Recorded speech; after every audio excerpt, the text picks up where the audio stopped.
Olá a todos, sejam muito bem-vindos novamente ao canal. Hoje nós vamos entrar no segundo capítulo de Even. Se você não viu o primeiro ainda, seria interessante que você visse antes do segundo, porque hoje nós vamos tratar de alguns assuntos que nós já trouxemos no primeiro. Nós vamos aprofundar esses assuntos, como vocês veem aqui, sobre as citações de Even que acontecem na Escritura. Nós vamos entrar num nível mais profundo de entendimento e de revelação desses temas. Então, dê uma olhada antes no primeiro e depois vamos entrar no segundo. Como eu disse anteriormente, existem dezenas de citações de Even na Escritura, e eu trouxe apenas algumas aqui, algumas poucas, mas que eu considerei as mais importantes no sentido de trazer uma revelação nova, né, do que nós podemos tirar de todo esse estudo aqui que nós fazemos. Então, certamente você vai encontrar material novo aqui, que você não viu ainda, por isso essas foram as selecionadas.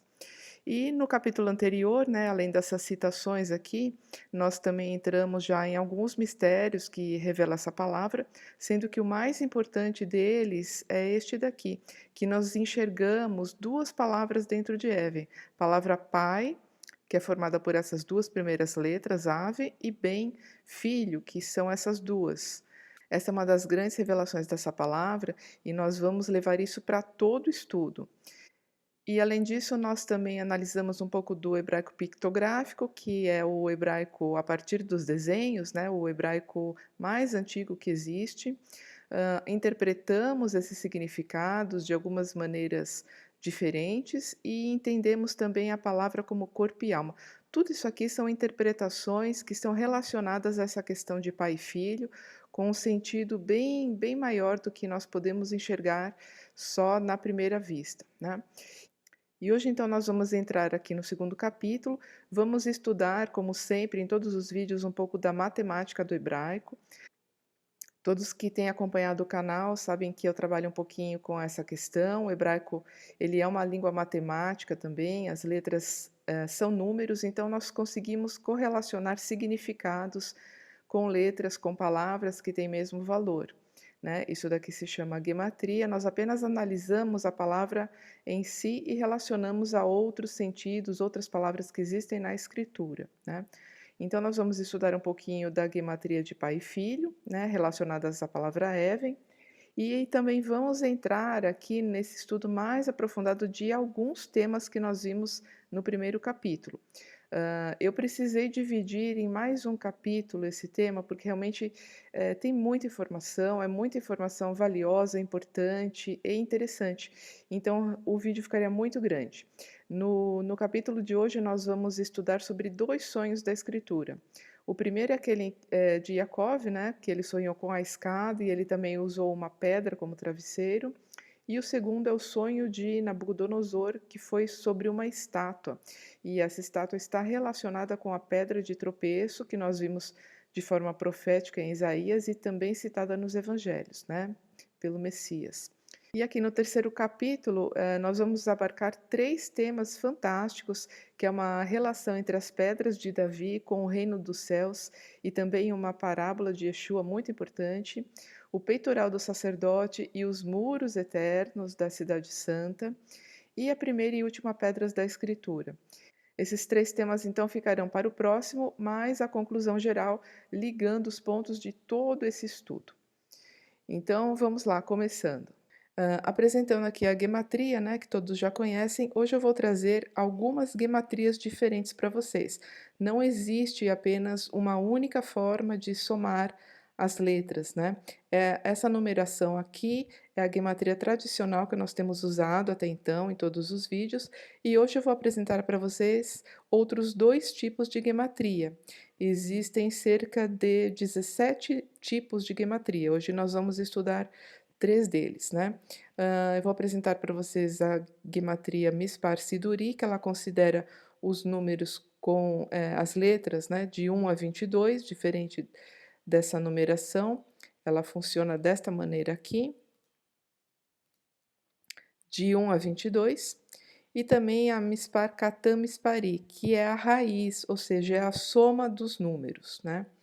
Então, assim, pela gematria tradicional que nós temos, que é essa daqui que nós vimos há pouco aqui, com os números valendo até 10, depois 20, 30, 40.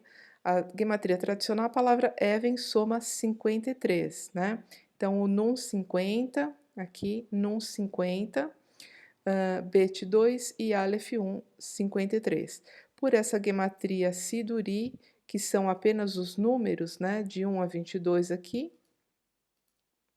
nós temos o Nun 14, o Bet 2 aqui e o Aleph 1. Então essa soma dá 17. E a raiz é a soma dos dois números, ou seja, 5 mais 3 dá 8 e 1 mais 7 dá 8. Então Even está apoiada nesses números aqui.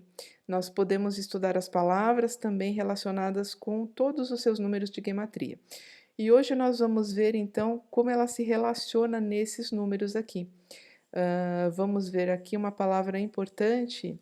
Vejam só, o nome de Yeshua, a partir da gematria Siduri, essa que nós temos aqui, com cada letra sendo um número único em sequência, soma 53. Vejam só, o Ain é 16, o Vav 6, o Shin 21 e o Yud 10. Soma 53, né, pela Mispar Siduri, que é o mesmo número da gematria tradicional de Even.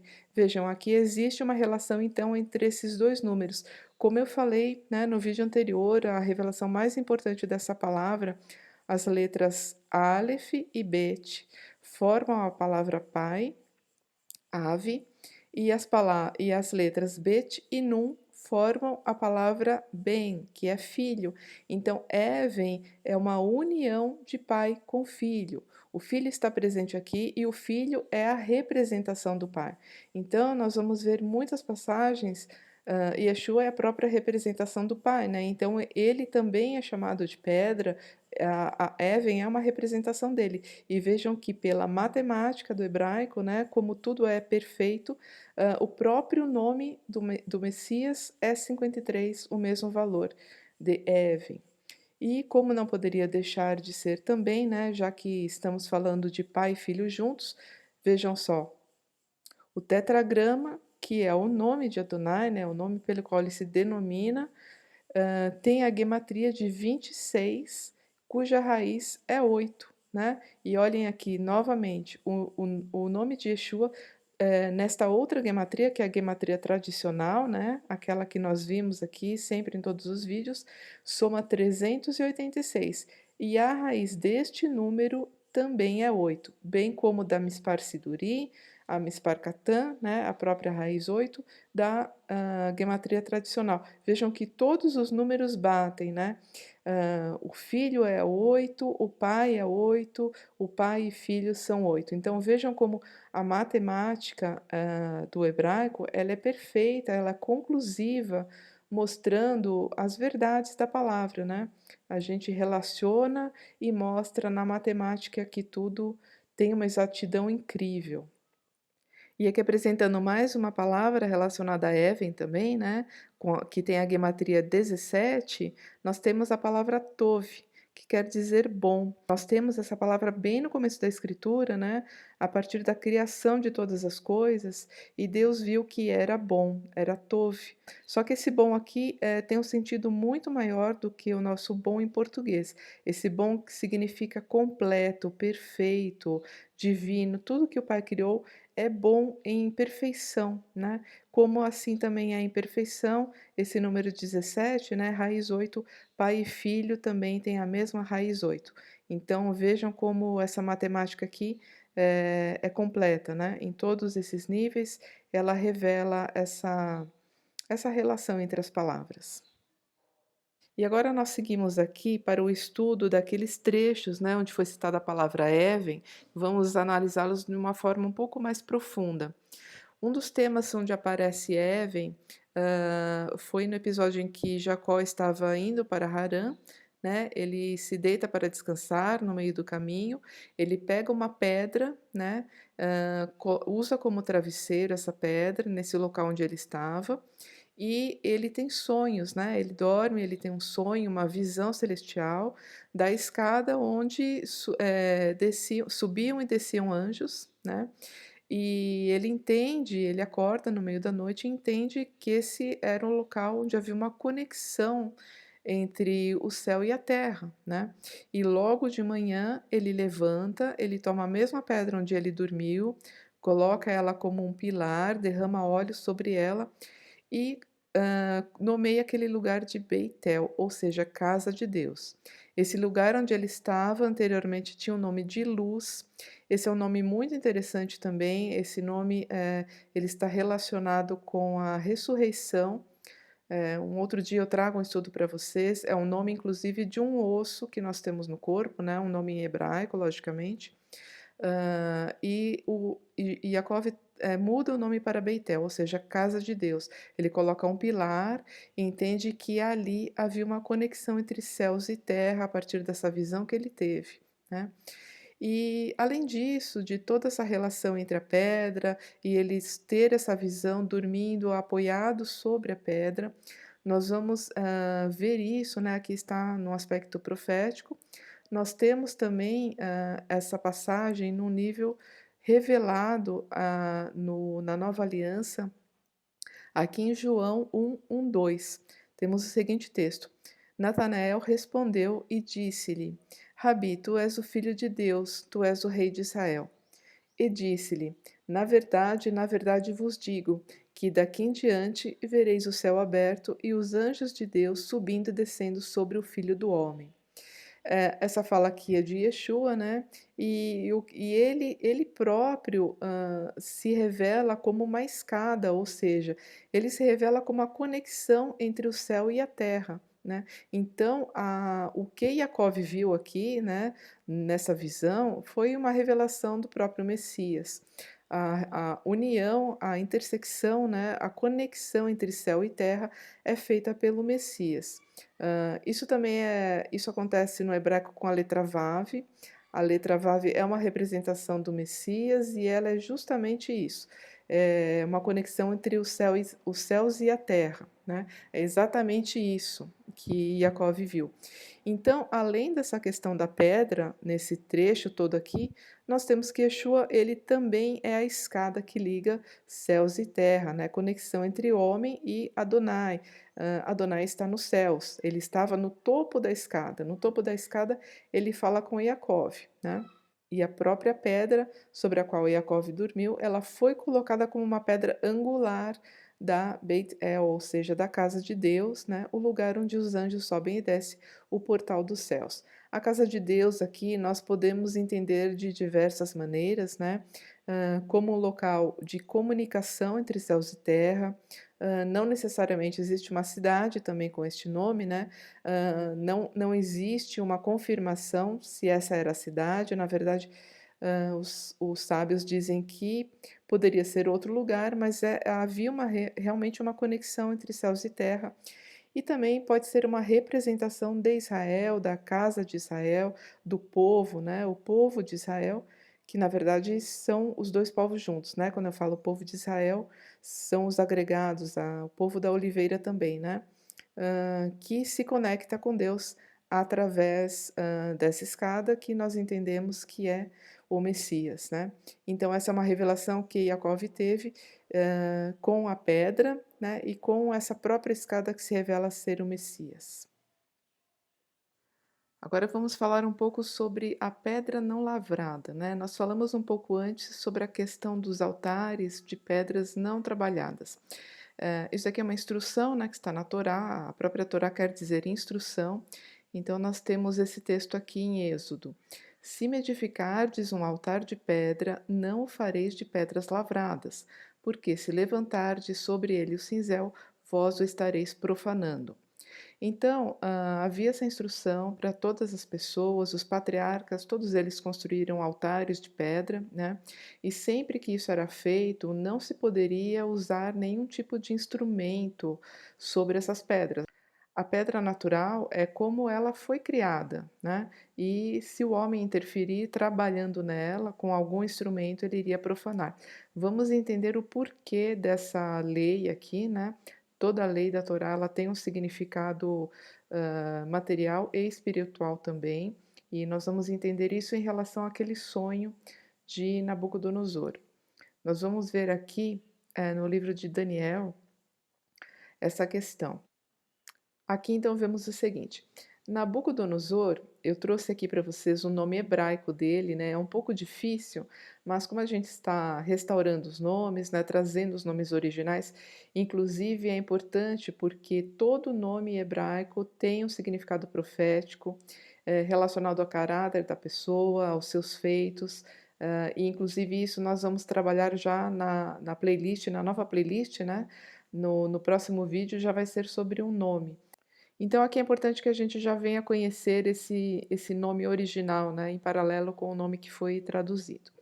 Então, Nebuchadnezzar teve o sonho da estátua e chamou Daniel para interpretá-lo, pois nenhum dos seus magos, astrólogos e encantadores conseguiu. Nebuchadnezzar era um rei babilônico, né, totalmente pagão, e ele se utilizava desses magos, astrólogos, para interpretar seus sonhos. Porém, nesse caso, foi da vontade de Adonai que nenhum deles conseguisse, mas apenas Daniel, né? Então, Daniel, que estava cativo, foi levado até o rei para que ele interpretasse esse sonho. Todo mundo conhece, né, esse sonho, foi uma estátua do próprio rei, e essa estátua é dividida em partes, que são representações de reinos, né? Aqui nós temos a cabeça de ouro, é o reino babilônico, o torso de prata é o reino medo-persa, a cintura de bronze é a Grécia, os pés, as pernas de ferro é o reino romano, e os pés misturado com barro são reinos misturados, né? São os últimos reinos, os reinos atuais, estamos nesse tempo do fim, porém não temos a interpretação precisa ainda de quais são esses reinos, né? Essa estátua aqui, além dessa interpretação de reinos, ela também traz outras interpretações. Nós podemos também associar essa questão aqui da mistura do barro com o ferro, né? O barro é uma representação da formação humana, né? Como nós já vimos em outros vídeos, a Adã, a Adamá, a terra, né? De onde foi criado o Adão. É uma representação da engenharia genética que está presente nos dias de hoje, mas não vamos entrar nesse assunto. Isso daqui é só para a gente relembrar o sonho, né? Então, Daniel traz a seguinte palavra, aqui vamos ver só um trecho. Viu uma pedra cortada sem auxílio de mão, a qual feriu a estátua nos pés de ferro e barro e os esmiuçou. E a pedra se tornou grande monte e encheu toda a terra. Então aqui a gente já vê que esta pedra que veio esmiuçar todos esses reinos, ela é cortada sem auxílio de mão. Ou seja, é uma pedra não lavrada, né? De acordo com a Torá, é uma pedra que não está profanada, ou seja, ela vem diretamente de Adonai e esmiuça essa estátua. Então, o único capaz de acabar com todos esses reinos é uma pedra vinda de Adonai, ela não é profanada, ela é pura, né? Ela fere a estátua, ela fere nos pés de ferro e bronze, ferro e barro, né? No último reino, nos últimos reinos, e o seu reinado, né, se torna um grande monte, ela enche toda a terra, ou seja, o reinado dessa pedra vai encher toda a terra, né? O reinado do Messias. Nós já entendemos aqui que essa pedra é uma representação do Messias. Mais um trecho aqui. Nos dias desses reis, né, o Deus do céu, esses reis do fim, o Deus do céu levantará um reino que não será jamais destruído, esmiuçará e consumirá todos esses reinos, os reinos anteriores, mas ele mesmo subsistirá para sempre. É um reforço aqui dessa última frase, né? O reino do Messias que não terá fim. Ele esmiuçará todos os reinos anteriores, esses reinos pagãos que foram se preservando até os dias de hoje, mas o reino dele será eterno. E ainda aqui, em outro trecho, nós vemos o seguinte: do monte foi cortada uma pedra, sem auxílio de mãos, e ela esmiuçou o ferro, o bronze, o barro, a prata e o ouro. Ou seja, do monte, né, o monte aqui é uma representação do próprio Criador, o Eterno, foi cortada uma pedra, ou seja, um pedaço dele, né, o próprio Messias, que vem diretamente de Adonai, retirado sem auxílio de mãos humanas, uma pedra pura, não profanada, de acordo com a lei da Torá. ela acaba com o ferro, né, vem de cima para baixo. O ferro, o bronze, o barro, a prata e o ouro. Então, nós vemos que essa estátua, apesar de serem vários reinos, esses reinos eles terem teoricamente já acabado, né, reino babilônico, Medo-Persa, a Grécia, enfim, todos eles de uma certa forma eles acabaram, porém a semente desses reinos, ela é transferida, vem de geração em geração. Ela é uma continuidade. Aqui nós vemos um único ser humano, né, que representa todos os reinos. Então todos eles, de uma forma ou de outra, estão unidos e seguem de cima para baixo, né. Eles vêm no sentido, são reinos caídos, né? Então eles vêm caindo, né? Inclusive os materiais vêm perdendo a nobreza, né? Até que se chega numa mistura que é totalmente incompatível, né? Como a Torá, inclusive, nos dá a palavra não misturar as sementes, né? Aqui temos uma semente misturada, ferro e barro, né? Nos pés, que são os últimos reinos, todos juntos, que serão abatidos pelo Messias. E aqui nós, além, de tudo isso, nós também temos o aspecto revelado dessa palavra. Nós vamos vê-lo aqui nos evangelhos, em Mateus, em Lucas, temos o seguinte: todo aquele que cair sobre esta pedra se arrebentará em pedaços, e aquele sobre quem ela cair ficará reduzido a pó. Ou seja, a pedra, né, que representa o Messias, todo aquele que cair sobre essa pedra, tem duas situações, né? Você pode cair sobre a pedra ou a pedra pode cair sobre você. E aí, nesse caso, que é uma situação bem mais complicada, ficará reduzido a pó. Quando nós temos essa primeira situação, o que que é isso? Quando alguém cai sobre uma pedra, essa pedra, logicamente, é uma pedra de tropeço, a pessoa tropeça sobre essa pedra, né? Então, nós vemos a figura aqui da pedra de tropeço, da qual nós já falamos, né? E também a pedra, ela cai sobre outros, né? Ela pode cair sobre reinos, como acabamos de ver aqui em Daniel. Inclusive, isso é uma palavra, né? Foi trazido aqui a revelação profética de Daniel. Então, nós temos essas duas situações. Aqui fala sobre Daniel e aqui a pedra de tropeço. Nós vamos agora dar uma olhada sobre essa questão da pedra de tropeço, né? Nós já vimos que, além dela ser uma pedra de tropeço, essa pedra também pode ser angular e preciosa, né? Nós temos aqui no profético, em Isaías 28, essa palavra. Por isso declara Adonai, o Eterno: Eis que coloca em Sion uma pedra experimentada, uma preciosa pedra angular, alicerce verdadeiro e seguro, os que creem não serão abalados. Em Salmos, agora nós vemos o seguinte: a pedra que os construtores rejeitaram tornou-se a cabeça de esquina, em hebraico Rosh Pinah. E também em Isaías 8,14 nós temos o seguinte: e ele será por santuário, mas por pedra de tropeço, Even Negef, e rocha que cai sobre, Tzur Mirsol, para as duas casas de Israel. Então nós temos aqui essas duas situações, né? Adonai, o Eterno, ele deu uma pedra experimentada, preciosa, angular para o povo, né, o Messias, e aqueles que creem, que seguem a palavra, eles não serão abalados. Porém, aqueles que não seguem, né, por exemplo, os construtores rejeitaram essa pedra. Então, o que acontece? Ela se torna uma pedra de tropeço para aqueles que a rejeitam.